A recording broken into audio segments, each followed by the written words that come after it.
Hey everyone, welcome back. In this video, we're going to fix the problem where Instagram shows your friends as AI right from your iPhone. If you're new here, tap subscribe for more helpful tutorials. Let's jump into the steps. Update Instagram. Open the App Store. Search for Instagram. If you see an update button, tap it. Open Instagram and go to your profile.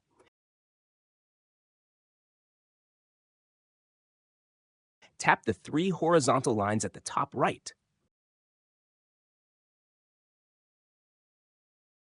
Then tap Privacy. Make sure your account's privacy is set the way you want. Report the issue to Instagram. Go to Settings and Privacy, Help. Report a problem. Choose something isn't working. Explain that Instagram is labeling your friends as AI. Be specific and attach a screenshot if you can. Log out and log in again. Go to Settings and Privacy. Scroll down and tap Log Out. Log back in using your account info. Step 6. Reinstall Instagram. Press and hold the Instagram app. Tap Remove App, then Delete App. Go back to the App Store and reinstall Instagram. That's it. Hopefully, this fixed your problem. If it helped, give this video a thumbs up and hit subscribe for more.